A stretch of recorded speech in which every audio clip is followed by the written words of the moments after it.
అవిద్యానామంతస్తిమిరమిహిరద్వీపనగరీ జడానాం చైతన్యస్తబకమకరందశ్రుతిఝరీ దరిద్రాణాం చింతామణిగుణనికా జన్మజలధో నిమగ్నానాం దంష్ట్రామురరిపువరాహస్య భవతి.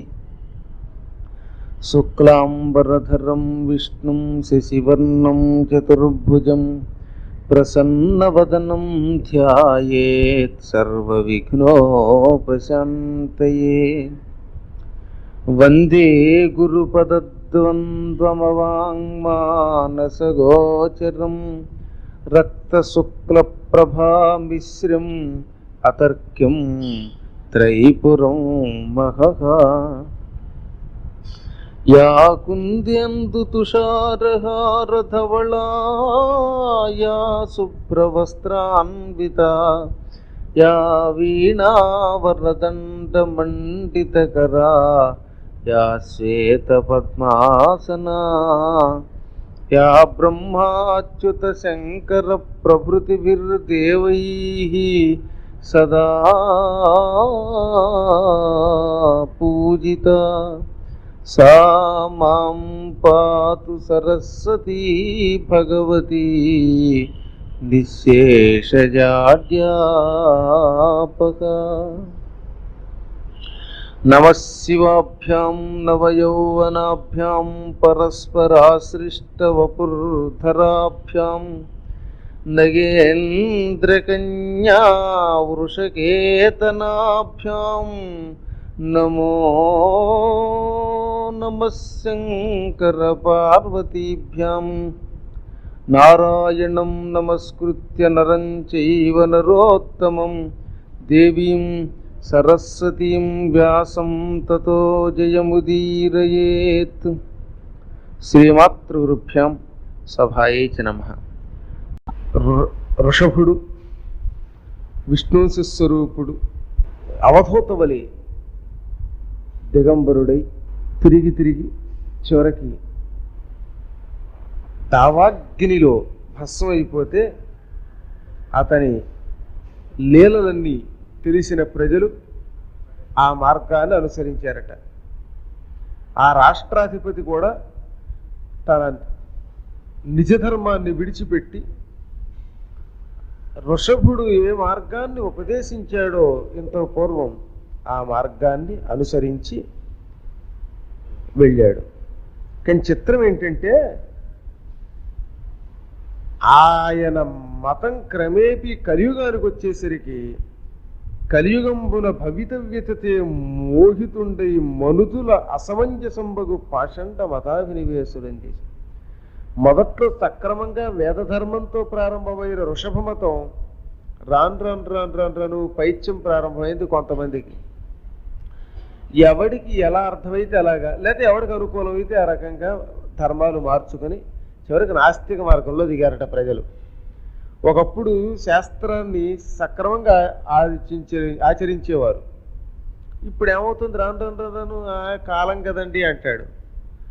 నిలబడి భోజనం చేస్తున్నాం, కాలకృత్యాదుల అనంతరం కాళ్ళు కూడా కడుక్కోకుండానే సమస్త భోజనాలు చేసేస్తూ ఉంటాడు జీవుడు.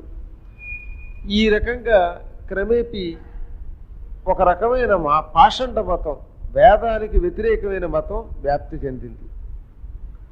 కాల ప్రభావం. ఈ కలియుగంలో మనుష్యులు దేవమాయా మోహితులవుతారు. ఆ దేవమాయా మోహితులైన మనుషులు ఏం చేస్తారో అంటే శాస్త్రోక్త శౌచాచారంబులు విడిచి నిజేచ్ఛం చేసి దేవతా హేళనంబులు సేయుచు. శాస్త్రంలో చెప్పినటువంటి పద్ధతి ప్రకారంగా శుచిగా ఉండడము, ఆచారంగా ఉండడం విడిచిపెడతారు. తమ ఇష్టం వచ్చినట్టుగా ఎవడికి ఎలా వీలుంటే అలా నడుచుకుంటాడు. వాడికి ఆకలేసింది అనుకోండి, ఆ పూటకి గంటే ఉపవాసం. అలాగే వస్తువులు ఎన్ని ఉంటే దాంతో సరిపెట్టుకోవడం అనేది మొదలవుతుంది కలియుగంలో. దానికి ఆర్థికపరమైన, మానసికపరమైన, సమయపరమైన కారణాలు 3 ఉంటాయి. అంచేత శుచి ఆచారం విడిచిపెట్టి ఇష్టం వచ్చినట్టుగా తిరుగుతూ ఉంటారు. చాలామంది మానవులు దేవతా హేళన కూడా చేస్తారు. అసలు దేవుడు లేదు, దెయ్యం లేదంటారు. దైవాన్ని అనుసరించే వాళ్ళు చూసి నవ్వుతారు. భక్తి ఉన్నవాడిని చూసి వాళ్ళు వెర్రివాళ్ళు అనుకుంటారు. సమస్త దేవాలయాలు వాటిల్లో కార్యక్రమాలని హేళన చేస్తారు. అభిషేకాదుల్లో పోసే పాలు వ్యర్థం, ఆ పాలు మనుషులు తాగితే మంచిది కదా అనుకుంటారు. యజ్ఞంలో వేసే నెయ్యి నిప్పులో వేయడం ఎందుకు, పప్పులో వేసుకుంటే కాస్త ఉపయోగం కదా అనుకుంటారు. ఈ విధంగా నిప్పులో దండుగని పప్పులో వేసుకుని కొంతకాలానికి వీళ్ళు ముప్పులు పాలైపోతారు. చివరికి అస్నాన, అనాచమన, అశౌచ కేశోల్లుంచనాదిక పవిత్ర వ్రతంబులం చేయుచు. స్నానం లేకుండా భోజనం చేయడం అనేది వస్తుంది. స్నానం చేయకుండా పొద్దున్నే మొహం కడిగేసుకుని, కొంతమంది మొహం కడుక్కోకుండా, కొంతమంది శుభ్రంగా పలహారం చేసి 2-3 చెంబులు కాఫీ కూడా పుచ్చేసుకుని, తదనంతరం భోజనాలు కూడా వారి వారి వీరుని బట్టి చేస్తూ ఉంటారు. అస్నానము అన్నాడు, సుస్పష్టంగా చెప్పాడు. కలియుగములో స్నానానికైనా మంగళం పడతాడు కానీ తిండికి మాత్రం మంగళం పాడట. తిండి ముందు. తర్వాత అనాచమనం, ఆచమనం చెయ్యాలి. స్నానానంతరం అర్చన చెయ్యాలి. అన్నం తినేటప్పుడు కూడా ఆచమనం చేసి ప్రతి ఒక్కడు ముమ్మారు కేశవాయ స్వాహ, నారాయణాయ స్వాహ, మాధవాయ స్వాహ అనుకుని మాత్రమే భోజనం చెయ్యాలని శాస్త్రం. సరే, గాయత్రి మంత్రపూర్వకంగా ఎవడైతే పరిచయము చేస్తాడో అటువంటి వాడికి అభ్యంతరమే లేదు. ఏ పరిస్థితుల్లోనూ కూడా భగవదర్పణ కాకుండా అన్నం తింటే, ఆచమనం చేయకుండా అన్నం తింటే అటువంటిది పరమదోషం. ఈ కలియుగంలో ఇష్టం వచ్చినట్టుగా ఉంటాడు, అలా తినేస్తాడు శుభ్రంగా. ఓ పక్కన డ్రైనేజ్ ఉంటుంది, ఓ పక్కన వీడు నిలబడి దాని ఎదురుగుండా అదే ఆచమనం అనుకుని దాన్నే భోజనం చేస్తూ ఉంటాడు. అశౌచము, ఇదిగో ఇక ఇష్టం వచ్చినట్టుగా శుచి లేకుండా ఉంటుంది. ఎవడు పెట్టినా ఎక్కడ పెట్టినా తిండి దొరికితే చాలు వాడికి. ఆ బజ్జీ వేసేవాడు చక్కగా ఆ పైనుంచి కారుతున్నటువంటి సేదజలం అందులో పడుతూ ఉంటే వీడికి రుచిగా ఉంటుంది అనమాట, భోజనం చేస్తాడు. ఇంకా కేశోల్లుంచనాది అపవిత్ర వ్రతంబులం చేయుచు. ఉదయం ఏమీ తినకుండా మాత్రమే గడ్డం చేసుకోవాలి, ఏమీ తినకుండానే క్షవరం చేయించుకోవాలి. ఎట్టి పరిస్థితులలోనూ ఏదైనా తింటే ఆ రోజు క్షవరం చేయించుకుంటే క్షురకర్మ, వాడు పరమ అపవిత్రుడు, 7 తరాల వాడి వంశాన్ని నాశనం చేసిన వాడు అవుతాడన్నారు. అటువంటి అశౌచ పనులు ఈ కలియుగంలో చేస్తారు. సాయంకాలం వెళ్ళి క్షవరం చేయించుకుంటారు. ఎక్కడ చూసినా పగలు ఖాళీ లేక బార్బర్ షాపులని రాత్రి వేళ దర్జాగా హెయిర్ డ్రెస్సింగ్ జరిగిపోయిగా అలాగా చేయించుకుంటారు. ఇది పరమదోషమని తెలియక దానివల్ల నరకం పాలవుతారు. అందుచేత కేశవులించనాది అపవిత్ర వ్రతంబులని చేయుతో సుస్పష్టంగా చెప్పాడు అనమాట. అవి విడిచిపెట్టాలి. ఎట్టి పరిస్థితుల్లోనూ సాయంకాల సమయంలో క్షురకర్మ పనికిరాదు. గడ్డం కూడా అంతే. ఉదయం మాత్రం అది కూడా ఏది తినకుండా మాత్రమే, ఏదైనా ద్రవ పదార్థం కాఫీ దానికి ఏం అభ్యంతరం లేదు. కానీ ఎంచేదంటే ప్రాతకాలంలో జలసేవనం అనేటటువంటి ఔషధం ఉన్నది. నీరు మొదలైనటువంటి ద్రవమునకు అభ్యంతరం లేదు. ద్రవం అన్నాం కదా అని సేమియా పాయసం చేసుకు తాగచ్చా అంటూ చేరు, అది చెప్పలా శాస్త్రం. ఇది చెయ్యాలి, ఏమీ తినకుండానే మాత్రమే క్షురక్రమలు చెయ్యాలి. అటువంటిది విడిచిపెట్టి వాటినే ఆచరిస్తారు ఈ కలియుగంలో. అధర్మ బహుళంబుకు కలియుగంబులం జరుపంబడ్డ బుద్ధి ధర్మంబులం కలిగి. అధర్మం ఎక్కువైపోతుంది ఈ కలియుగంలో, ధర్మం సన్నగిల్లుతుంది. కాబట్టి బుద్ధి నశిస్తుంది, బుద్ధి ఎప్పుడైతే పోయిందో ధర్మం నశిస్తుంది. వీడి బుద్ధి ఎంతసేపు ఏమి అధర్మం చేద్దామా అని ఉంటూ ఉంటే ఇంకేమిటి, వీలున్నంత వరకు తప్పుడు పనులు చేయడానికే మనసు ఇష్టపడుతుంది, ఒప్పుకి ఇష్టపడదు. తర్వాత వేద బ్రాహ్మణ యజ్ఞ పురుషుల దూషింపుతూ, వేదాలని దూషించేవాళ్ళు కొందరు, బ్రాహ్మణోత్తములు తిరస్కరించేవాళ్ళు కొందరు, యజ్ఞ పురుషులు దూషించేవాళ్ళు కొంతమంది, అసలు దేవుడు లేదని తిట్టేవాడు చివరికి. ఈ విధంగా వీటిని దూషిస్తారు. లోకంబులం తమ తమ మతంబులకు తామే సంతసింపుతూ, తమ తమ మతానికి తాము సంతోషిస్తారట. నేను కొత్త మతం కనిపెట్టాను అంటాడు. ఏమిటి కొత్త మతం కనిపెట్టేది వీడి మొహం? అప్పటికి ఇప్పటికీ భోజనాధికారులు ఇవి ఆనాటికి ఈనాటికి ఒకటే, ఏం మార్పు లేవు.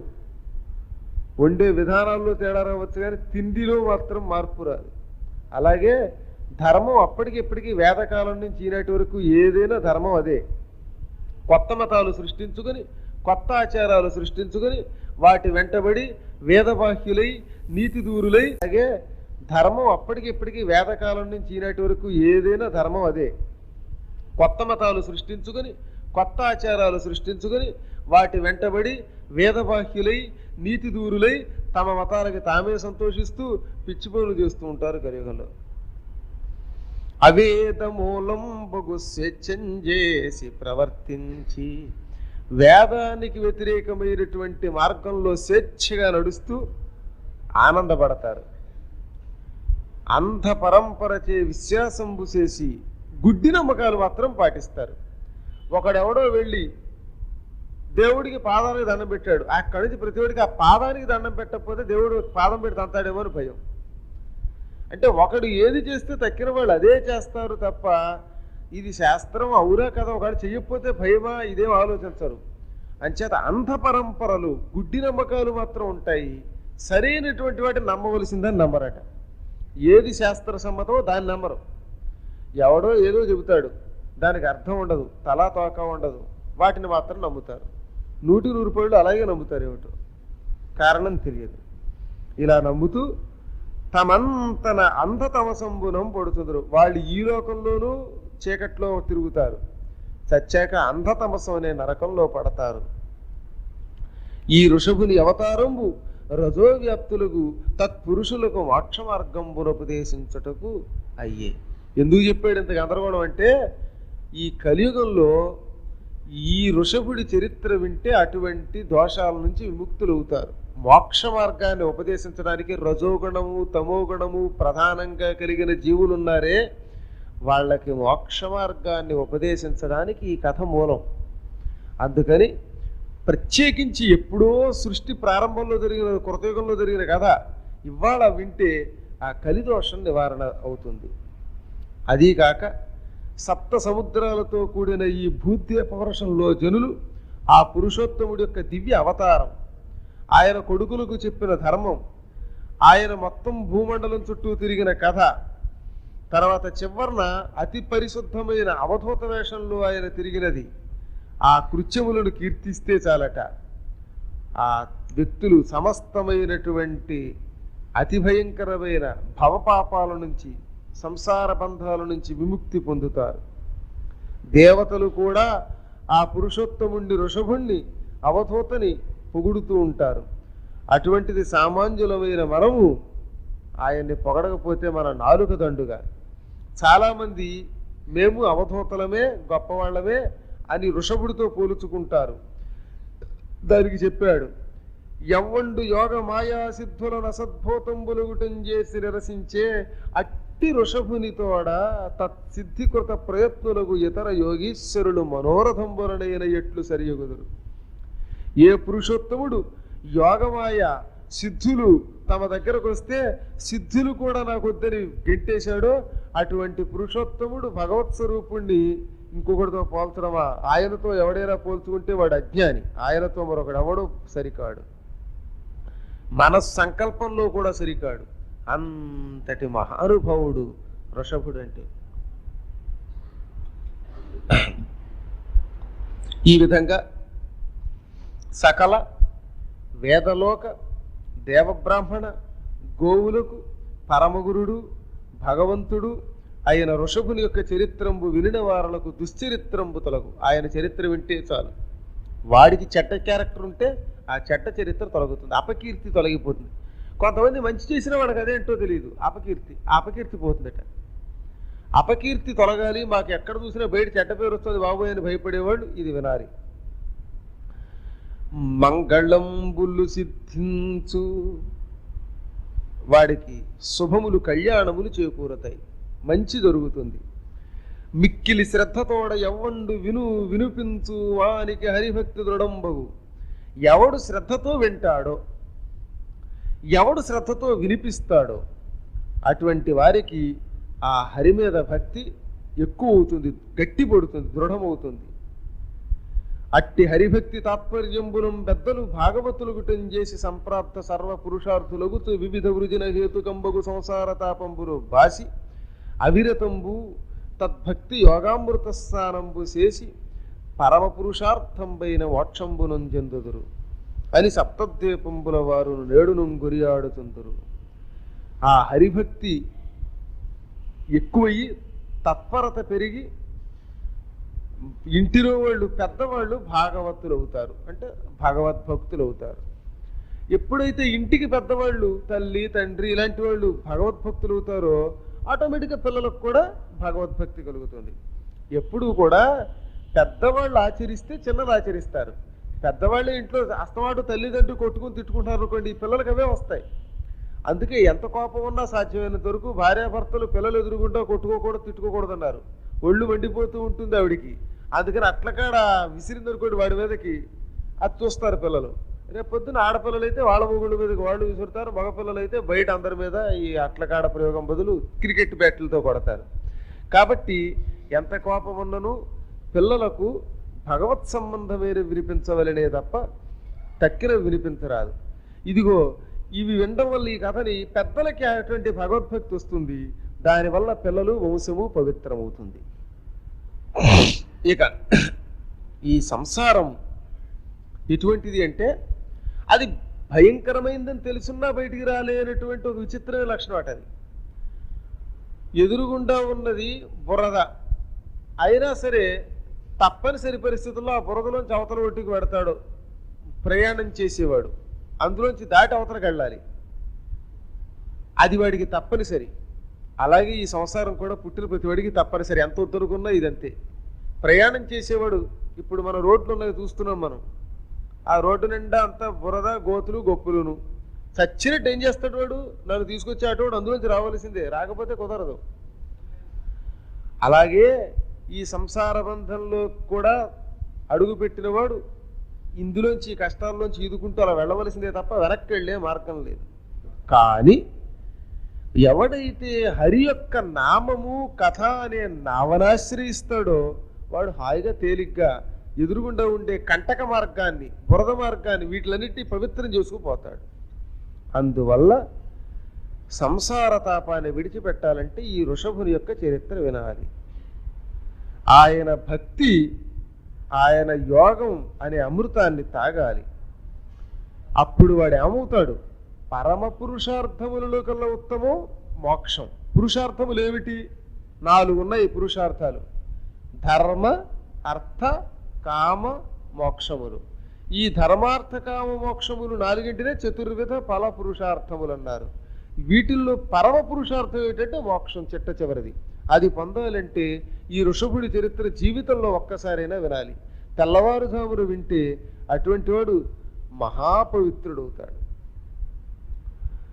నిత్యానుభూతమో నిజరాపలాభ నివృత్తమై తగు మహాతృష్ణ కలిగి అతులిత విపుల మాయారచితం వైన లాభంబునకు తగులంబులే నిమతి కల్గి లోకుల అతి వేడ్క కరుణించి అభయదానం విచ్చి అందరకిల అవ్యయం వై దివ్యమై మహానందమై అత్యంత సేవ్యమై అతులమైన తనదు లోకంబు చోపంగదగిన ఎట్టి మోక్ష మార్గంబు నిరిగించి ముక్తదేవుడగుచు తాదాత్మ్యముందే ప్రత్యక్ష విష్ణువైన ఋషభుడు జనులకు అద్భుతముగా.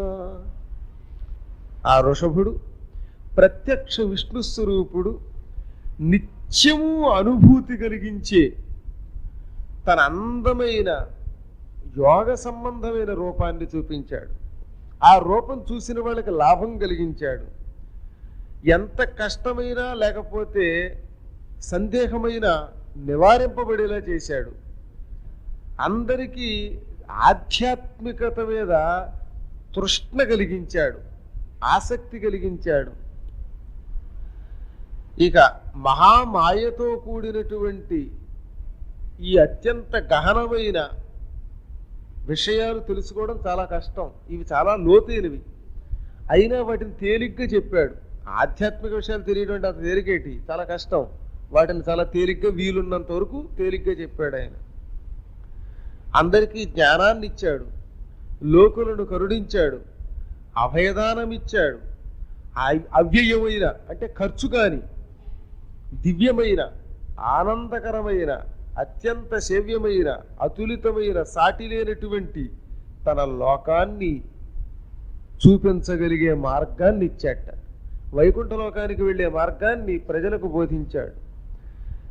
ఈ విధంగా మోక్ష మార్గాన్ని చూపించి శరీరాన్ని దావాగ్నిలో విడిచిపెట్టి భస్మం చేసుకుని చివరికి ఆ భగవంతుడిలో లీనమైపోయాడు.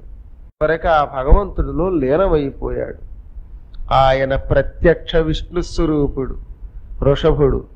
అత్యద్భుతమైన కథ. ఇక ఆయన మరణానంతరం పెద్ద కొడుకు భరతుడు ముందే ఆయన పట్టం కట్టేశాడు కదా. ఆయన ఏం చేశాట, భరతుండంతా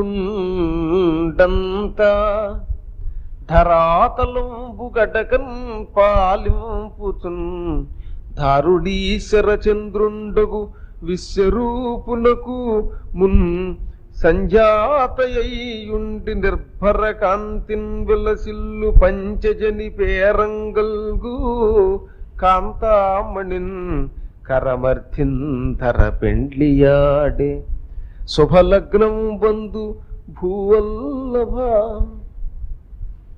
భరతుడు మహాత్ముడైన తండ్రికి నమస్కారం చేసుకున్నాడు.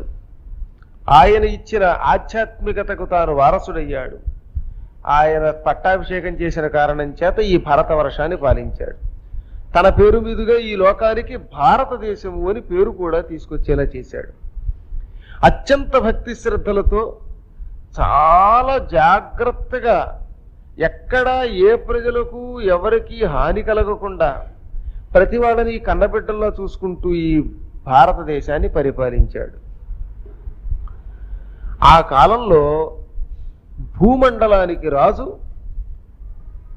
భరతుడు తప్ప మరొకడు కాడు అనుకునేవారట. వేరే చిన్న చిన్న సామంతరాజులు కూడా లెక్క చేసేవారు కదా ప్రజలు. నిజంగా రాజు అంటే భరతుడే అనేవారు. సరే, విశ్వరూపుడు అని ఒక ఆయన ఉన్నాడు. ఆయన ఇతనికి సామంతరాజు ఈ భరతుడికి. ఆ విశ్వరూపుడికి ఒక కుమార్తె ఉన్నది, పంచజని అని పేరు. ఆవిడ చాలా విచిత్రమైన జన్మ. ఆ విశ్వరూపుడికి సంతానం లేకపోతే వ్రతాలు చేశాడు. వ్రతం చేస్తే ఒక కూతురు పుట్టింది. పుట్టగానే ఒక గంటలో చచ్చిపోయింది.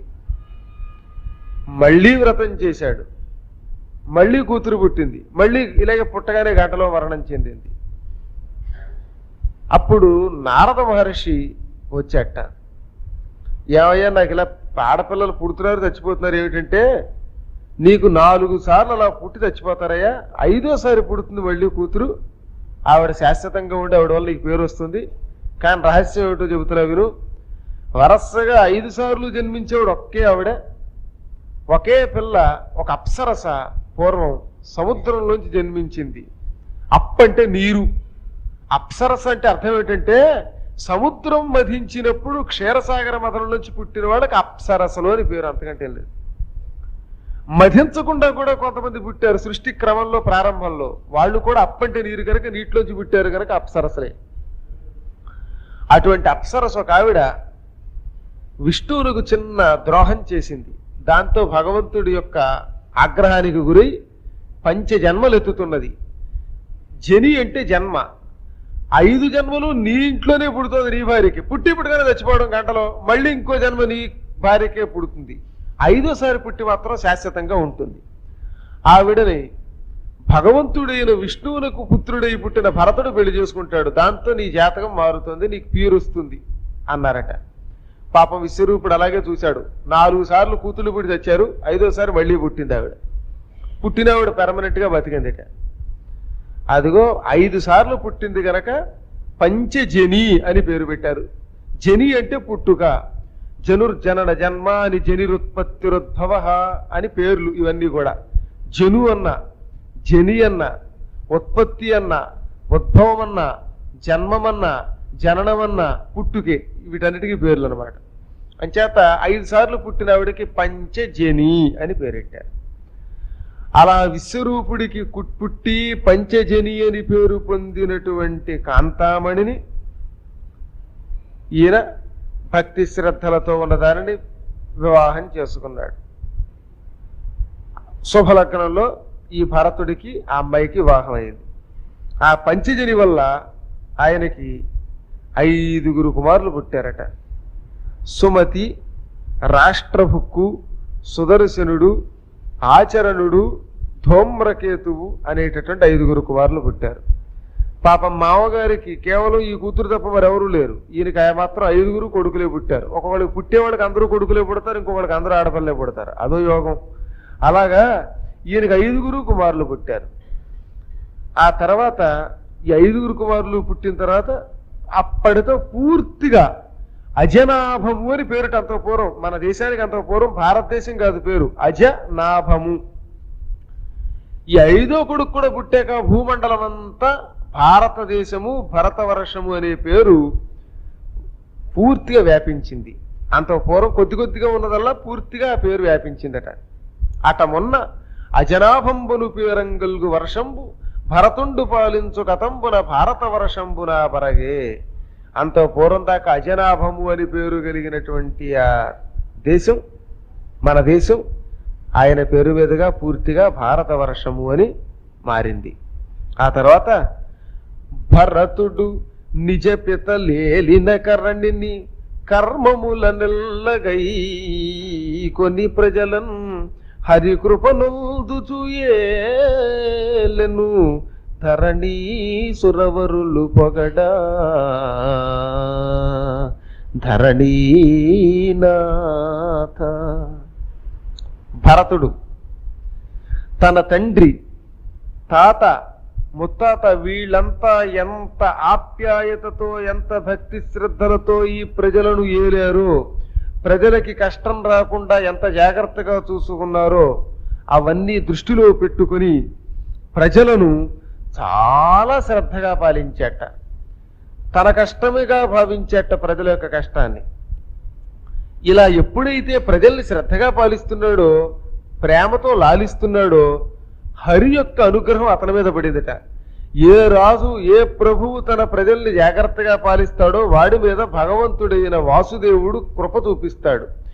ఏ ప్రభువు యొక్క కాలంలో ప్రజలు హింసల పాలవుతారో ఆ ప్రభువు నీచుడై అనేక జన్మలు నరకం పాలవుతాడు. విష్ణువు యొక్క కృపకు దూరం అవుతాడు వాడు.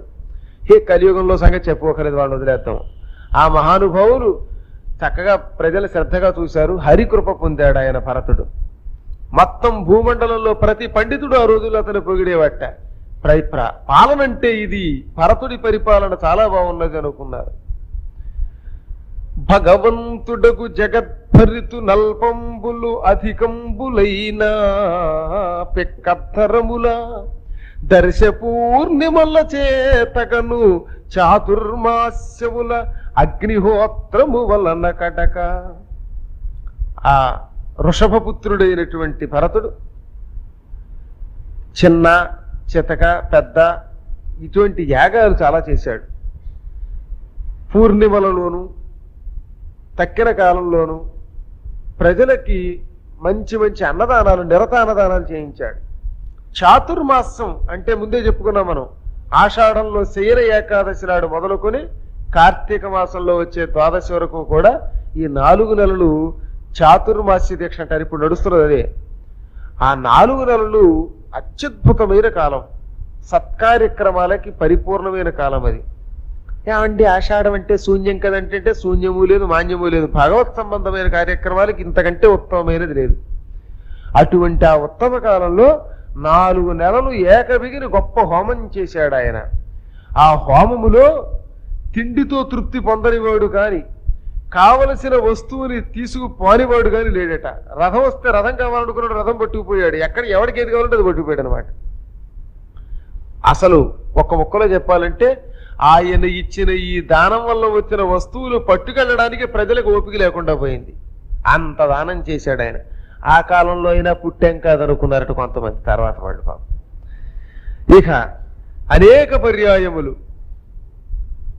విమలమైనటువంటి పూజలు చేయించాడు, వేద కర్మలు చేశాడు, ధర్మాన్ని 4 పాదాలు నడిపించాడు.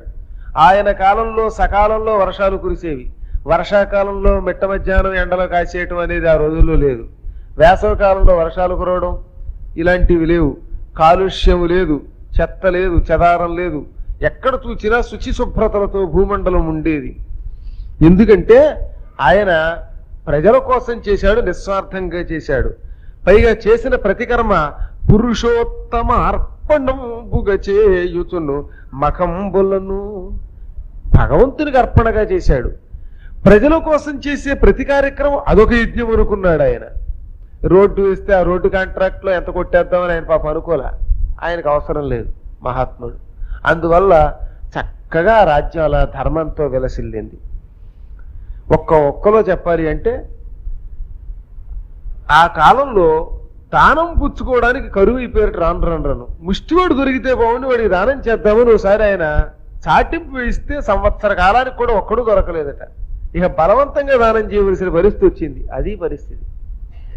పని చెయ్యనివాడు, స్వామరిపోతులా పడుకునేవాడు, ముసలితనం వచ్చినప్పటికీ కూడా కష్టించకుండా ఉండేవాడు కానీ లేడట ఆ కాలం. ఆ ముసలాడు కూడా పోయి పని చేసేవారట. ఆరోగ్యం అలా ఉండేది ముసలాళ్ళు. అయినా పూర్వకాలం వాళ్ళు అయ్యి ఎప్పటికంటే మనం 2 అడుగులు వేస్తే చాలు నీరసం. ఈ స్కూటర్లకి దిక్కుమాల గారులకి అలవాటు పడిపోయి ఈ రీతి కర్మసిద్ధుల ఆరయ అత్యంత సుత్తమగు చిత్తముతో ఆరాత పట్టి భరతుడు దారుని పాలించే అధిక ధర్మాన్వితుడై. ఈ విధంగా కర్మాచరణం చేశాడు, పనులు చేశాడు, దైవ కార్యాలు చేశాడు, దానాదులు చేశాడు, ధర్మాన్ని జాగ్రత్తగా నడిపాడు, పవిత్రమైన మనస్సుతో ఉన్నాడు. కుళ్ళనేది అతని మనస్సులోకి లేదు. ఈర్ష్యాసూయాదులు ద్వేషాదులు లేవు. ఆ రాజపుత్రుడు భరతుడు భూమండలాన్ని ఈ ధర్మాన్వితుడే పాలించాడు. ఆయన కాలంలో శ్రీవత్స కౌస్తుభ వనమాలాలంకృతుండును, సుదర్శనాద్యాయుధోపలక్షితుండును, నిజభక్త జన హృదయారవింద వాసుండును, పరమ పురుషుండునైన వాసుదేవుండు అనుదినంబును దర్శనం బిచ్చుతుండే. ఆయన కాలంలో ఆయనకు అస్తమాటు విష్ణువు దర్శనం ఇచ్చేవాట.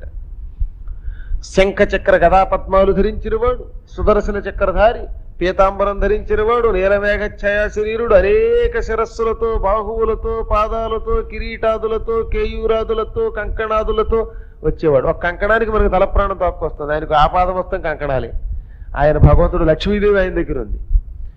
ఇటువంటి ఐశ్వర్యంతో దర్శనమిచ్చేవాడు. అలా అనేక సంవత్సరాలు రాజ్యం చేశాడు భరతుడు. తల్లిదండ్రుల్ని, తాతల్ని అందరినీ మించిపోయాడు. ధనాన్ని యథార్హంగా చివరికి పుత్రులకి రాసిచ్చేశాడు. అబ్బాయిలారా కొడుకుల్లారా రెండని 5 కొడుకులకి తన రాజ్యాన్ని పంచిచ్చి, నేను అలా కాకపోతే నా ఆత్మ ఎక్కడికి వెళ్ళినా క్షోభిస్తుంది అని చెప్పి అక్కడితోటి రాజ్యాన్ని విడిచిపెట్టేశాడు. ఎన్నో సంపదలుండే ఇల్లు తేలిగ్గా విడిచిపెట్టేశాడు. విరక్తి వస్తే అలా ఉంటుందన్నమాట. బహువిధ సంపదలు గల గృహంబును తృణప్రాయంబుగా విడిచి అన్నాడు ఆయన. గడ్డి పరకని అంత తేలిగ్గా విడిచిపెడతాం. అఫ్ కోర్స్ ఈ రోజుల్లో గడ్డి పరకు కూడా ఎవడు విడిచిపెట్టాడు. అమ్మో, చాలా దాని విలువ దానికి ఉంది వాడికి. ఆయన ఆ రోజుల్లో లెక్క ప్రకారం గడ్డి పరక విడిచినంత తేలిగ్గా ఐశ్వర్యవంతమైన తన గృహాన్ని విడిచిపెట్టేశాట. పులహాశ్రమానికి వెళ్ళాట. పులహుడు అని బ్రహ్మ యొక్క మానసపుత్రుడు ఆయన. పులహుడు అంటారు, చాలా గొప్పవాడు. పులహుడు, పులస్త్యుడు వీళ్ళంతా ఒకేసారి జన్మించారు. ఆ ఆశ్రమం ఎక్కడుంది? గండకీ నది ఒడ్డున ఉన్నది. గండకీ నది అంటే ఎటువంటిది? నిత్యం సాలగ్రామాలు అక్కడ దొరుకుతాయట. అందులోంచి గుండ్రంగా ఉంటే మీరు ఎప్పుడో చూస్తే తీర్థం తీసుకునేటప్పుడు తీర్థం ఇస్తారు మన వాళ్ళు. ఇచ్చేటప్పుడు ఒక మంత్రం చెప్పాలి. అందులో ఏం చెబుతారు? సాలగ్రామ శిలావారి పాపహారి విశేషత ఆజన్మకృత పాపానాం ప్రాయశ్చిత్తం దినే దినే అని. సాలగ్రామ శిలావారి,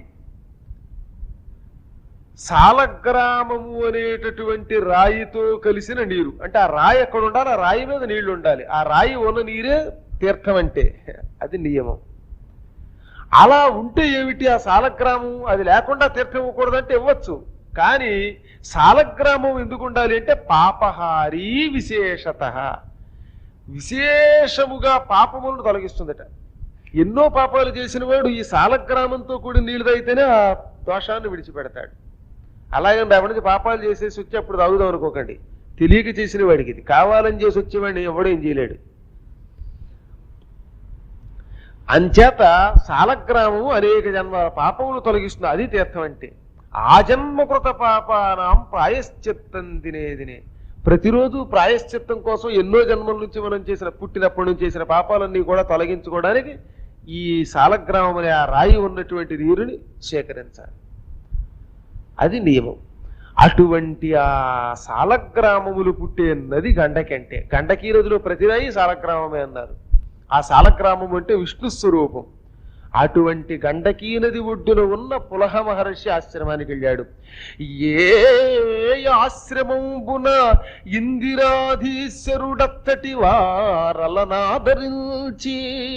ప్రత్యక్షమున నుండు పాయక ఎప్పుడు అట్టి రమ్యంబైన ఆశ్రమమున నిలిచి సాలగ్రామములు గల గండకీ నది యందు ఎంతయు కదిసియుండు అచ్చోట ఏకాకి ఎగుచు భరతుండు బహువిధ నవ పుష్ప పల్లవముల అతుల తులసీదళంబుల అంబువులను కందమూలాది ఫలముల కంజములను ఘనత నర్పిల్చి నెచ్చలు తనివిలేక సేవ చేయుచునుండెనా శ్రీసు హరిని.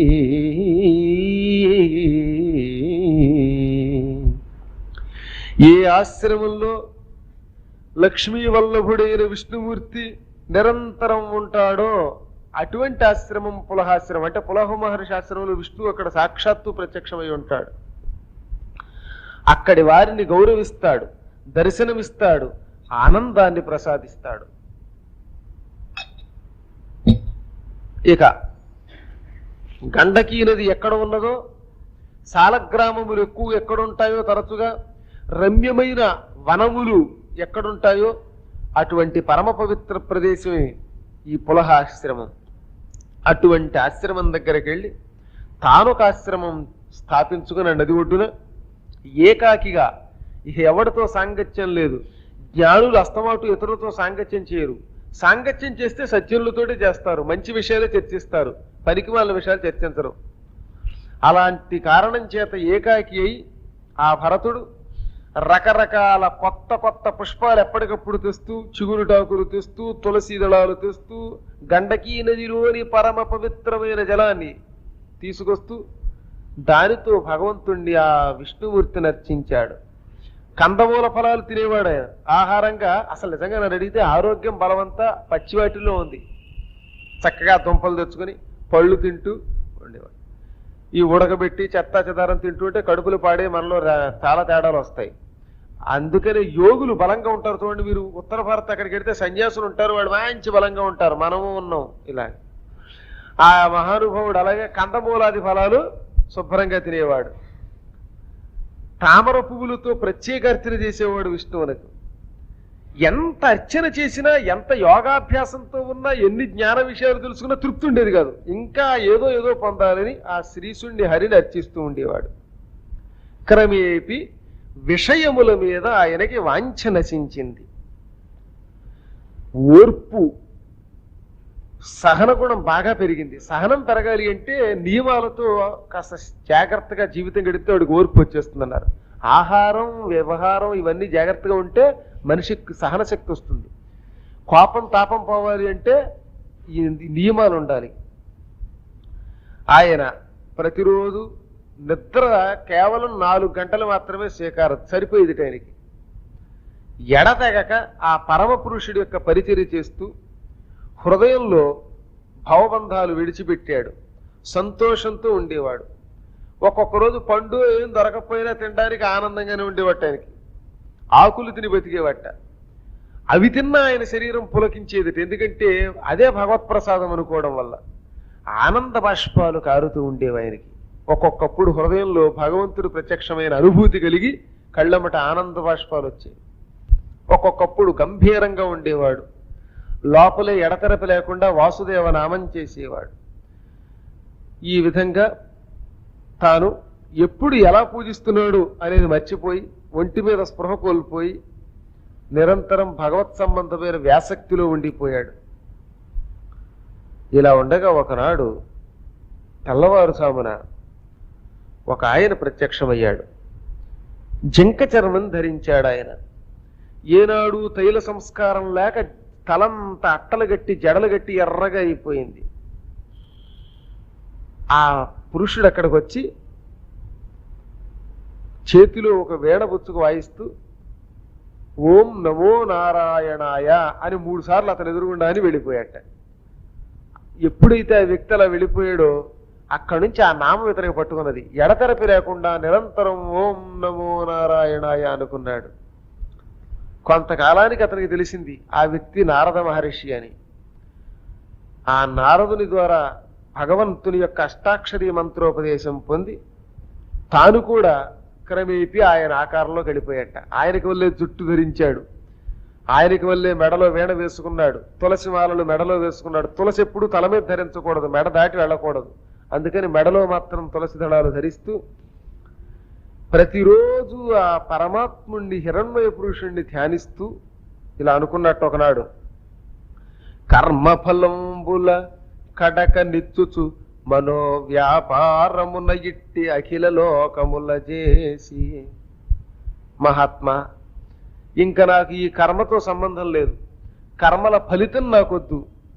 నిష్కామంగా నేను ఏ పనైనా చేయాలి. ఏ పని చేసినా ఆ పని మీద ఫలితాన్ని ఆశించకూడదు. ఫలితం ఆశిస్తే ఆ పని మీద దృష్టి ఉండదు. చదువుకుని పరీక్షలు రాసే కుర్రాడు ఉన్నాడు. నేను పరీక్ష పాస్ అవుతానో లేదో అని ముందు నుంచి ఎప్పుడైతే బెంగ ఉంటుందో వాడు ఆ పరీక్ష సక్రమంగా రాయలేడు. కాబట్టి చదువుకునేటప్పుడు చదవడమే తప్ప ఫలితం గురించి ఎప్పుడు కూడా కంగారు కానీ ఆందోళన కానీ ఉండకూడదు. అంచేత నిజమైన తెలివైన వాడు పూర్తిగా మనస్సు లగ్నం చేసి పని చేస్తాడు. కానీ ఫలితం గురించి ముందు నుంచి బెంగ పెట్టుకోడు. అది జ్ఞాని యొక్క లక్షణం. అలా ఉండాలి అనుకున్నాడు ఈయన. అఖిల లోకాల్లోనూ అంతర్యామిగా ఉండే ఆ భగవంతుడు నన్ను ఉద్ధరిస్తాడు అనేటటువంటి ఒక విశ్వాసం మాత్రం మనస్సులో పెట్టుకున్నాడు. ఆయననే శరణు పొందాడు. అలా శరణు పొంది ఆయన ఏం చేశాడనేది రేపు యథాప్రకారంగా సాయంత్రం 6:30కి చెప్పుకుంటాం. స్వస్తి ప్రజాభ్య పరిపాలయంతాం న్యాయేన మార్గేణ మహీం మహీషాః గోబ్రాహ్మణేభ్యः శుభమస్తు నిత్యం. లోకాః సమస్తాః సుఖినో భవంతు.